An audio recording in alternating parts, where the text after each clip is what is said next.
Hello viewers, the question is if A 4 comma minus 2, B 7 comma minus 2 and C 7 comma 9 are the vertices of a triangle ABC, then the triangle ABC is option A equilateral triangle, option B isosceles triangle, option C right angle triangle and option D isosceles right angle triangle.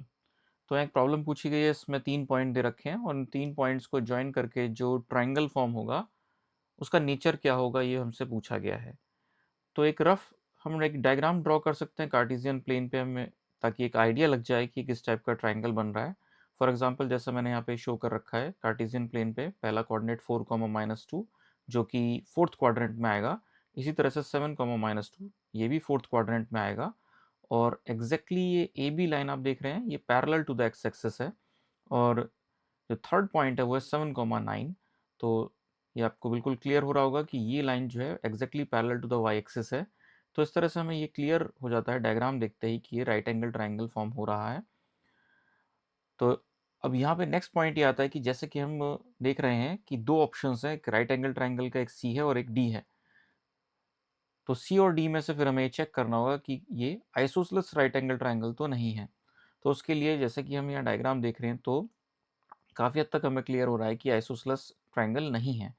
फिर भी confirm होने के लिए हम सबसे पहले side lengths निकालते हैं, ए बी बी सी और सी ए, उससे बिल्कुल क्लियर हो जाएगा कि ये पर्टिकुलर ट्राइंगल किस टाइप का ट्राइंगल है। फॉर एग्जाम्पल अगर हमसे कहा जाए what is A B, so A B के लिए हम डिस्टेंस फॉर्मूला अप्लाई करेंगे which is x1 minus x2 whole square, which is 7 minus 4 whole square, which is 3 square, which is 9, then plus minus 2 minus minus 2 whole square means 0 whole square means 0, तो ये value निकल के आती है 3। तो A B की value इस तरह से 3 निकल के आती है। B C is equal to square root of x2 minus x1 whole square means 7 minus 7 whole square means 0 square means 0, then 9 minus minus 2 whole square means 9 plus 2 whole square means 11 square means इसका square root लेंगे हम तो यह आ जाएगा हमारा 11। और इसी तरह से हम निकाल लेंगे ए सी, तो ए सी साइड लेंथ हमारी निकल के आएगी square root of 7 minus 4 whole square which is 3 square which means 9, then 9 minus minus 2 whole square, 9 minus minus 2 means 9 plus 2 whole square means 11 square, तो ये हो जाएगा हमारा 121। इसको जब हम सॉल्व करेंगे तो ये वैल्यू निकल के हमारी आएगी स्क्वायर रूट ऑफ 130। अब हम यहाँ पे A B square plus B C square is equal to A C square है या नहीं है ये चीज़ चेक कर सकते हैं।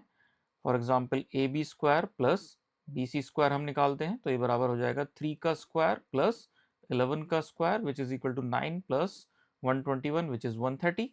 सिमिलरली हम ए सी का स्क्वायर निकाल सकते हैं जो होगा स्क्वायर रूट ऑफ 130 का whole square which is equal to 130.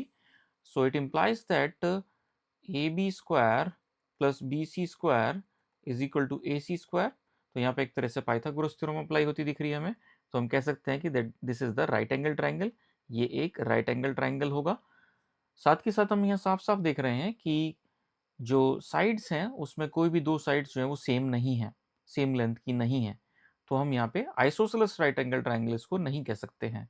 तो ओनली ऑप्शन जो हमारा बचता है वो बचता है option C which is right angle triangle. तो हमारे यहाँ पे ऑप्शन सी जो है वो करेक्ट ऑप्शन होगा। So hope you understand the explanation. Thank you.